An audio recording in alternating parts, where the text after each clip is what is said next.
오늘 하나님의 말씀의 제목은 하나님이여 우리를 돌이키소서라는 제목입니다. 하나님이여 우리를 돌이키소서. 오늘 이 시의 내용을 살펴보면 어떤 농부가 평생 포도원을 가꾸었습니다. 척박한 땅을 일구고 또 돌을 골라냈겠죠. 좋은 포도나무를 심었을 것입니다. 몇 년을 정성껏 돌보았어요. 그리고 이제 포도나무가 무럭무럭 자라났습니다. 산을 덮을 만큼 커져갔고 바다까지 뻗어 나갈 만큼 거대한 포도원이 되었습니다. 그런데 어느 날 이 포도원을 둘러싼 담이 무너졌습니다. 지나가는 사람들이 포도를 따가고 그리고 들짐승들이 와서 포도를 그리고 포도나무를 뜯어 먹습니다. 숲속의 멧돼지들이 포도원을 짓밟고 또 황폐하게 만듭니다. 농부는 말합니다. 내 평생 바쳐 키운 포도원이 왜 이렇게 되었을까? 우리가 이렇게 큰 이야기는 아니지만 우리 주차장 쪽에 있는 고추나무를 우리가 열심을 다해서 봄에 땅을 일구고 또 씨를 뿌리고 물을 주고 새벽에 오면서 가면서 우리가 정성껏 가꾸었을 때 사람들이 따가고 또 들짐승들 또 지나가는 짐승들이 그것을 막 해쳤어요. 그런 비슷한 내용입니다. 지금 시 80편, 시편 80편 이 내용도 그러한 내용입니다. 포도원을 잘 가꾸었는데 담이 허물어지니까 사람들이 뜯어가고 들짐승들이 와서 그것을 해치는 상황이죠. 이 시인이 하나님 앞에 절망적으로 부르짖습니다. 그런데 이제 다른 시와 좀 달리 이 시인은 원수들을 향한 분노가 없습니다. 원수들의 죄를 그리고 그 적들을 심판해 달라라는 그런 내용이 없습니다. 오직 한 가지만 기도합니다. 하나님이여 우리를 돌이켜 주시옵소서. 지금 시인은 잘못한 게 없습니다. 시인은 잘못한 게 없어요. 포도원을 잘 가꾸었습니다. 잘 가꾸었고 잘못한 게 하나도 없는데 지금 시인은 하나님 앞에 오직 한 가지만 기도합니다. 하나님 우리를 돌이켜 주시옵소서. 이게 지금 시인의 기도의 깊이입니다. 제가 함께 교제하고 있는 목사님과 이야기를 나눴습니다. 한 5살 정도 위에 선배님이시고 또 같이 교제하는 목사님이신데 목사님이 어머니가 계시는 요양원에 다녀왔다는 거예요. 요양원에 이제 다녀왔는데 어머니의 그 상황이 치매가 있으셨는데 상황이 너무 안 좋아서 요양원에서 돌봄을 받고 계시고 그리고 이제 최근에 또 다녀왔는데 너무 그 치매가 정도가 심해서 이제는 음식을 드실 수 없을 정도라고 합니다. 그래서 코에 호스를 끼고 계시는데 요양원에 가시기 전에는 이 목사님의 아버지께서 2년 동안 어머니를 지극정성으로 돌보셨다는 거예요. 의지가 강한 분이시고 또 기도하는 분이시기 때문에 2년 동안 치매였던 어머니를 돌보시면서 기도하시는, 그러나 정작 본인은 암에 걸려서 암이 전이가 된 상태였습니다. 그런데 이제 아버지가 이 어머니의 소식을 또 듣고 어머니의 모습을 보면서 너무 고통스러워 하셨다는 거예요. 의지가 강했지만 이제 어머니가 음식을 드실 수 없는 이 상황에 의지가 다 무너져 버리는 거죠. 고통스러워 하셨다는 겁니다. 한 2주 동안은 아무것도 드시지 못했다고 하셨습니다. 그러면서 이 아버지께서 이제 아들 목사님에게 그렇게 이야기했다고 합니다. 아들 목사, 2년 동안 내가 죽기 살기로 하나님 앞에 매달리고 기도했는데 하나님은 내 기도를 들어주시지 않았다. 그런데 하나님의 기도와 상관없이, 하나님이 응답하시는 것과 상관없이 하나님은 죽은 자를 살리시고 하나님은 병든 자를 고치시는 분이심을 나는 그건 믿는다. 이렇게 고백하셨다는 겁니다. 우리는 누구나 이런 절망적인 상황에서 기도를 합니다. 그러나 그 기도가 응답되기도 하고 응답되지도 않을 수도 있습니다.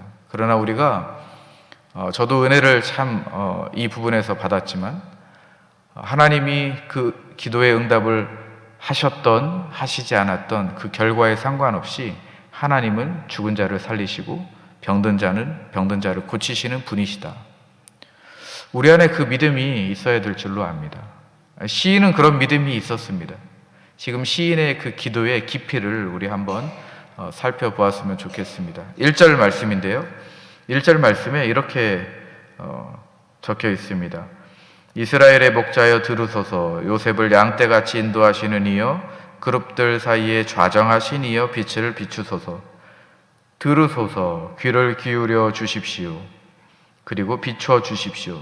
빛으로 나타나 주십시오. 이렇게 시인이 고백합니다. 그리고 이스라엘의 목자다라고 특별한 호칭을 합니다. 이스라엘의 목자이시여. 성경 전체에 이러한 표현은 여기에만 나옵니다. 왜 이렇게 특별한 호칭을 사용하고 있습니까? 여러분, 목자가 무엇입니까? 양을 지키는 사람이 목자입니다. 늑대가 올 때에 막아주고 풀밭으로 인도해주고, 좋은 풀밭으로 인도해주고, 시냇물가로 데려다 물을 먹여주는 사람이 바로 목자입니다. 그런데 지금 이스라엘은 그러한 보호를 받지 못하고 있어요. 적들이 침입해도 막아주는 사람이 없고, 오히려 하나님이 노하고 계시다라고 합니다. 4절 말씀을 보니까 하나님이 분노하고 계시다. 우리를 보호해 주셔야 할 이스라엘의 목자이신 하나님께서 우리를 향하여서 지금 분노하고 계시다, 이렇게 이야기하고 있습니다.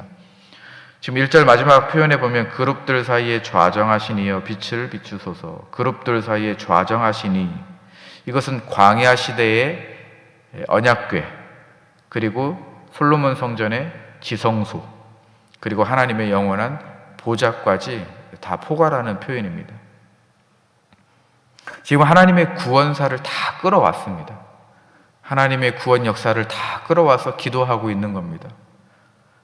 이스라엘의 목자이시여, 우리의 목자이시여, 우리를 인도하시고 우리를 이끌어 주시고 좋은 것들을 주시는 우리 목자이시여. 그런데 왜 하나님 우리에게 분노하고 계십니까? 하나님, 우리의 기도를 들어주시옵소서. 귀를 기울여 주십시오. 얼굴에 빛을 비추어 주시옵소서. 이렇게 기도하고 있는 겁니다. 4절 말씀 보시죠. 만군의 여호와 하나님이여, 주의 백성의 기도에 대하여 어느 때까지 노하시리이까? 열심히 기도합니다. 열심히 기도하는데 하나님은 지금 화가 나신 상태입니다. 분노하시는 거죠. 어느 때까지 분노하시겠습니까? 지금 시인의 기도가 간절합니다. 그러나 여전히 우리가 여기에서 살펴볼 부분은 뭐냐면, 여전히 그런 상황 가운데에서도 하나님을 의지하고 하나님께 부르짖는다는 것입니다. 다른 방법을 찾지 않습니다. 여러 가지 기술을 사용하지 않죠. 오로지 하나님 앞에 기도만 합니다. 그 대상이 오로지 하나님입니다. 사람을 의지하지 않고 환경을 의지하지 않습니다. 물질을 의지하지 않습니다. 이러한 절박한 상황 가운데, 하나님이 분노하시는 가운데 여전히 시인은 지금 하나님을 붙들고 있다라는 것이 우리에게 깨달음을 주는 내용입니다. 여러분, 우리는 절망적인 상황 가운데에서도 하나님께 부르짖을 수밖에 없는 존재론적 의존성을 가진 사람들로 우리는 창조되었습니다. 이것이 신앙의 본질입니다.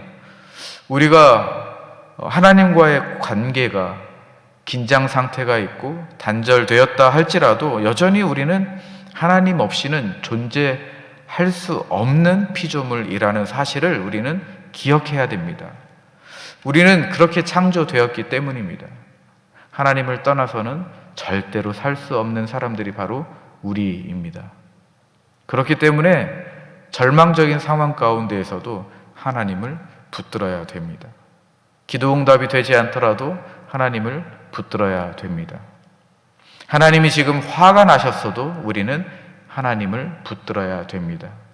그것이 바로 바른 신앙입니다. 웨스트민스터 소요리 문답의 1문에 이렇게 나와 있죠.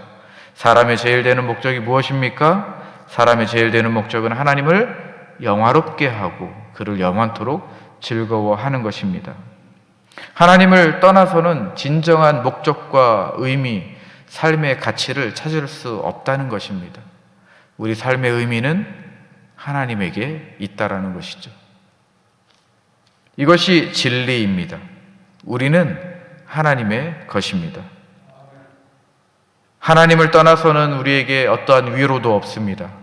하나님을 떠나서는 우리에게 소망도 없고, 하나님을 떠나서는 우리의 존재의 의미가 없습니다. 그러므로 우리는 하나님을 붙들어야 됩니다. 지금 시인은 그렇게 하나님을 붙들면서 기도하고 있습니다. 이러한 절망 끝에서 드리는 기도가 정말 진실한 기도입니다. 진정성이 있는 기도는 이런 절망 상황 가운데 기도하는 신앙인들, 성도들이 정말 진실된 삶의 모습입니다.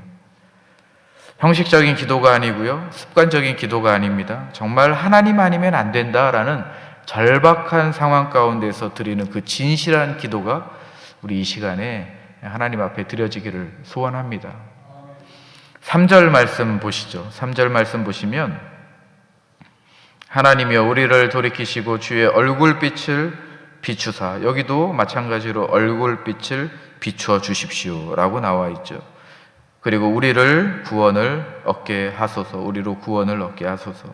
그런데 이제 중요한 표현이 우리를 돌이켜 주시옵소서, 하나님이여 우리를 돌이켜 주시옵소서. 이 표현이 3절과 7절과 19절 말씀에 동일하게 나와 있습니다. 하나님 우리를 돌이켜 주시옵소서.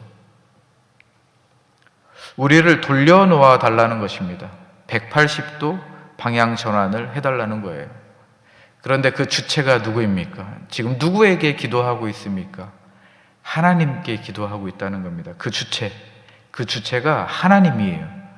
내가 돌아가겠습니다, 내가 주체가 아니라, 내가 회개하겠습니다, 내가 주체가 아니라 하나님이여 우리를 돌이켜 주시옵소서. 하나님이 주체입니다. 하나님이 주체. 하나님이여 돌이켜 주시고 주님의 얼굴빛을 비춰 주시옵소서. 얼굴빛을 비춰달라는 것은 임재해 달라는 것입니다. 임재 가운데 내가 있고 싶다는 겁니다. 하나님 현현해 주십시오. 나타나 주십시오. 빛을 비춰 주십시오. 이런 표현입니다. 빛을 비춰 주십시오라는 표현은 현현과 임재를 가리킵니다. 그러니까 지금 온전히 하나님 앞에 매달려서 기도하고 있는 것이죠. 내가 돌아가는 것이 아니고 하나님께서 우리를 돌이켜 주시는 겁니다. 내 의지로 할 수 없는 영역이라는 것이죠. 회개는 내 의지로 할 수 있는 것이 아니고 하나님께서 하셔야만 내가 회개할 수 있다라는 것입니다. 8절 말씀입니다. 주님께서 한 포도나무를 애굽에서 가져다가 열방을 쫓아내시고 그것을 심으셨다. 여러분, 여기에 이제 출애굽의 역사를 회상하고 있는데요. 시인이 이스라엘 백성을 애굽에서 이끌어낸 그 출애굽의 역사입니다. 그런데 포도나무 이식으로 표현을 합니다. 포도나무 이식. 그러니까 농부가 귀한 포도나무를 정성껏 옮겨 심은 것처럼 하나님께서도 이스라엘 백성을 애굽으로부터 건지셔서 정성껏 이스라엘 백성들을 심으시고 가꾸시고 돌보시고 인도해 주셨다라는 것입니다. 지금 절망적이기 때문에 이런 기도를 하고 있는 것입니다. 하나님의 구원 역사를 끌어와서 하나님은 그런 분이셨습니다. 지금도 그런 분이심을 믿습니다. 나를 정성껏 가꾸시고 물을 주시고 그리고 주변에 있는 잡초를 제거해 주시고 그 열매가 아름답게 맺게 하기 위하여서 정성껏 돌보시는 분이 바로 하나님이시지 않습니까? 이렇게 지금 기도하고 있는 것이죠. 그런데 여기서 이제 재밌는 건 뭐냐면, 여러분, 성경에서 포도나무가 나오면 사실 부정적인 겁니다. 이스라엘의 실패를 가리킵니다. 포도나무가 나왔다라는 것은 이스라엘의 실패를 가리키는 것입니다. 이사야 5장 말씀을 보니까 포도나무를 심었는데 거기에 나쁜 열매가 맺었습니다. 이렇게 부정적입니다. 그런데 이제 시인이 왜 이런 부정적인 의미인 포도나무를 이야기할까? 우리가 이제 여기에서 고민을 좀 해봐야 되는데, 왜 시인이 이런 포도나무를 은유로 사용했냐면, 시인이 말하고자 하는 것은, 시인이 포커싱한 거, 초점을 둔 건 뭐냐면, 포도나무의 열매는 맺히는 그 열매가 초점이 아니라 포도나무를 가꾸시는 하나님께 초점이 되어 있습니다. 우리가 실패하는 인생이지만, 우리가 넘어지는 인생이지만, 우리가 좌절하고 낭망하는 인생이지만, 그 포도나무, 나쁜 열매를 맺는, 우리와 같이 나쁜 열매를 맺지만 그 포도나무를 심으시고 가꾸시고 돌보시는 분은 하나님이시다라는 것을 강조하기 위해서 포도나무라는 이 소재를 사용한 겁니다. 그러니까 우리는 포도나무입니다. 우리는 나쁜 열매를 맺을 수밖에 없는 그런 죄악된 세상에서 살아가는 우리죠. 그러나 우리를 정성껏 가꾸시는 분은 하나님이시다. 그러므로 우리는 하나님을 붙들어야 된다라는 것을 시인이 지금 강조하고 있는 것입니다. 여러분, 그래서 우리가 여기서 진리를 발견할 수 있습니다. 어떤 진리를 발견할 수 있냐? 회개라는 것, 하나님으로부터 돌이킴을 받는다라는 것, 우리가 회개하고 하나님께 돌아간다라는 것은 우리 의지로 하는 것이 아니라 온전히 하나님이 주시는 능력 가운데 해야 된다. 회개도 은혜가 필요하다라는 진리를 우리가 발견할 수 있습니다. 회개도 은혜입니다. 하나님이 돌이켜 주셔야 우리가 회개할 수 있는 겁니다. 모든 구원의 과정 가운데 하나님이 주도권을 갖고 계셔야 됩니다. 우리는 주도권이 없어요. 우리가 구원의 이 모든 과정을 걸어갈 때에 우리에게는 단 1도 주도권이 없습니다. 우리는 공로가 없습니다. 하나님이 붙들어 주시고 인도해 주셔야 우리는 이 구원의 여정을 걸어갈 수 있습니다. 웨스트민스터 신앙고백서를 보면 이렇게 나와 있어요. 우리는 하나님께서 창조하실 때에 자유의지를 주셨지만 이 의지는 타락한 후에는 이 의지에 능력이 없다. 그러므로 우리가 하나님으로부터 부름받은 선택된 사람들이라면 하나님의 은혜로만 우리가 회심할 수 있다. 우리는 의지가 원래 있었습니다. 하나님께서 창조하실 때 우리에게 의지를 주셨어요. 자유의지를 주셨습니다. 그런데 인간이 타락하고 이 세상 가운데 죄가 관영함으로 인하여서 우리가 이제는 이 의지를 올바르게 사용할 수 없는 것입니다. 그리고 우리의 의지가 능력이 없어요. 그러니까 우리가 이 의지를 발현하려면 누구에게 붙들어야 됩니까? 하나님께 붙들어야 돼요. 하나님이 주도권을 갖고 계셔야 우리가 회개할 수도 있고 우리가 정말 좋은 열매를 맺을 수 있는 것입니다. 지금 시인은 지금까지 그 이야기를 하고 있습니다. 우리 마지막 이제 부분을 보시면요. 15절 말씀을 한번 보시죠. 15절 말씀.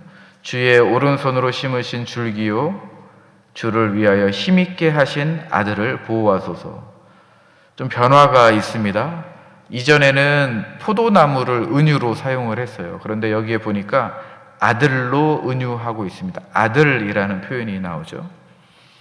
이스라엘 백성들은 하나님의 아들이라는 것입니다. 단순한 농작물이 아니고 하나님의 자녀이다. 여기에 이제 또 주의 오른손으로 심으셨다라고 나와 있죠. 오른손이라는 것은 하나님의 능력입니다. 하나님께서 온 힘을 다해서 이스라엘을 돌보셨다라는 표현이죠. 마치 부모님이 자식을 위하여서 모든 것을 다 투자한 것처럼 하나님께서 오른손의 능력으로 우리 이스라엘 백성들을 그리고 우리 교회를 심으시고 가꾸어 주셨다. 시인은 그렇게 믿고 기도하고 있는 것입니다. 18절 보시죠. 그리하시면 우리가 주에게서 물러가지 아니하오니 우리를 소생시키시고 우리가 주의 이름을 부르리이다. 더 하나님을 의존하는 것입니다. 주에게서 물러가지 아니하겠습니다. 더 주님 앞에 가까이 가겠습니다. 기도하는 거죠. 우리를 소생시켜 주시옵소서. 우리의 영혼을, 우리의 영적인 부활을 하나님 허락해 주십시오. 영적으로 부활하기를 원합니다. 소생시켜 주십시오. 주님의 이름을 부르겠습니다. 지금 시인은 구절들이 더 넘어갈수록 더 깊이 하나님을 매달리고 하나님께 깊이 의지하면서 믿고 기도하고 있습니다. 자신의 모든 것을 다 내려놓고 하나님께 기도하고 있는 시인의 모습을 우리가 볼 수 있습니다. 그런데 또 하나 중요한 것은 무엇이냐면 우리를 이라는 표현입니다. 우리라는 표현입니다. 18절에 그리하시면 다시 보시면 우리가, 내가 아닙니다. 우리가 우리를 소생시켜 주시고 우리가 주님의 이름을 부르겠습니다. 내가 아니라는 것이죠. 이것은 우리가 좀 기억해야 하고 배워야 될 부분입니다. 공동체적, 교회론적 회복을 위해서, 우리 교회를 위하여서, 우리 가족을 위하여서, 우리 민족을 위하여서 기도하는 시인의 모습입니다. 나만 구원받으면 되고, 나만 하나님 앞에 돌이키면 되고, 나만 하나님 앞에서 신실하면 되는 것이 아니라 나뿐만이 아니라 우리를 위하여서 기도하는 이 시인의 모습, 그리고 우리에게 그 깨달음을 주시는 겁니다.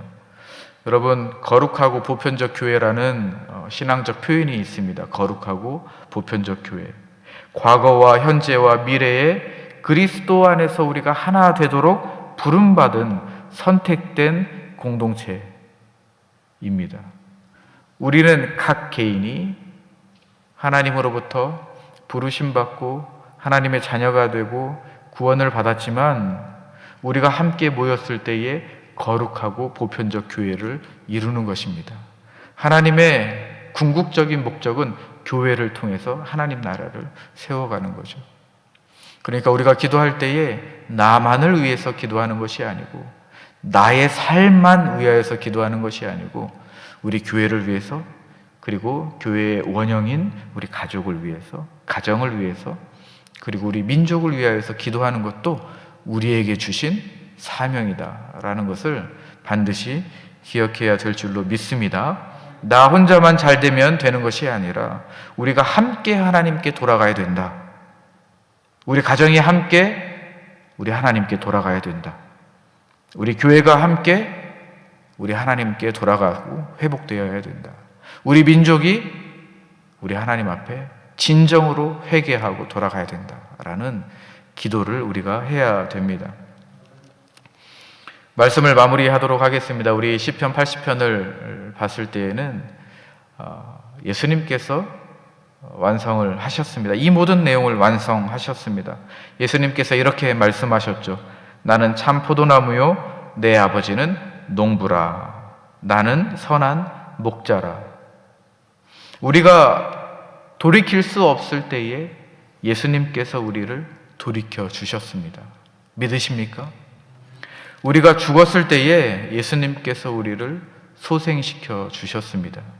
우리가 영적으로 죽었을 때에, 우리의 영혼이 죽었을 때에 예수님께서 십자가에 못 박혀 돌아가심으로 인하여서 우리의 영혼을 살리셨습니다. 우리가 하나님의 얼굴을 볼 수 없을 때에 예수님께서 하나님의 얼굴을 우리에게 보여주셨습니다.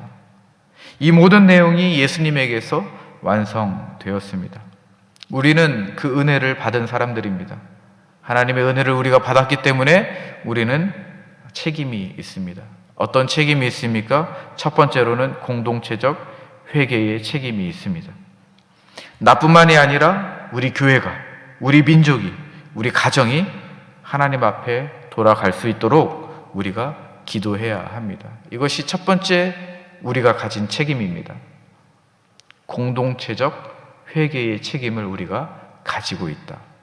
두 번째, 어떤 책임이 있습니까? 의존적 신앙의 책임이 있습니다.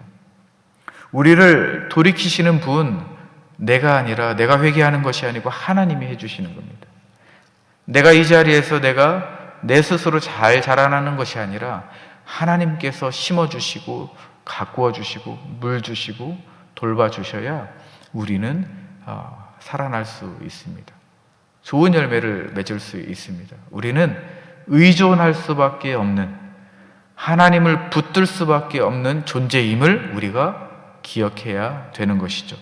세 번째입니다. 우리는 지속적인 은혜가 필요합니다.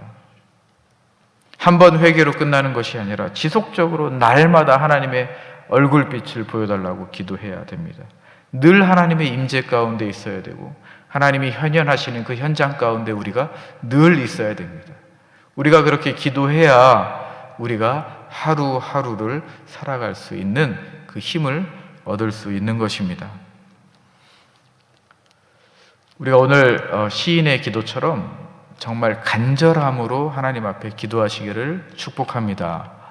절망 가운데 있을지라도, 하나님께서 비록 지금 응답해 주시지 않을지라도 하나님은 살아계시고 죽은 자를 살리시고 병든 자를 고치시는 하나님이신 줄로 믿습니다. 심지어 우리가 하나님 앞에 더 가까이 돌아가고자 할 때에도 우리의 의지로 돌아가는 것이 아니고 하나님께서 그렇게 돌이켜 주셔야 우리가 하나님께 더 가까이 나아갈 수 있습니다. 회개도 은혜가 필요한 줄로 믿습니다. 이 시간에 기도할 때 하나님을 꼭 붙들고 기도하시기를 주님의 이름으로 축복합니다. 제가 기도하겠습니다. 하나님 감사합니다. 이 시간 시인의 이 기도를 통하여서 정말로 이 시인이 절망 가운데 있는 상황이 있지만 얼마나 하나님을 깊이 붙들었는지, 하나님을 꼭 붙들고 있었는지를 우리가 살펴보았습니다. 하나님, 우리에게도 이러한 믿음이 필요합니다. 우리가 회개할 때에도 우리의 힘으로 회개하는 것이 아니라 하나님께서 도와주셔야 회개할 수 있는 줄로 믿습니다. 하나님, 이 시간 기도할 때 나만을 위하여서 기도하는 것이 아니고 우리 가정을 위하여서, 우리 교회를 위하여서, 우리 민족을 위하여서 기도할 수 있는 그 기도의 지경이 넓어지게 하여 주시옵소서. 우리 성도님들 이 시간에 나와 하나님 앞에 부르짖고 기도합니다. 하나님 응답하여 주시옵소서. 하나님을 다시금 믿고 더 의지하고 돌아갈 수 있도록 주님 이 시간을 축복하여 주시옵소서. 감사하며 예수님의 이름으로 기도드립니다. 아멘.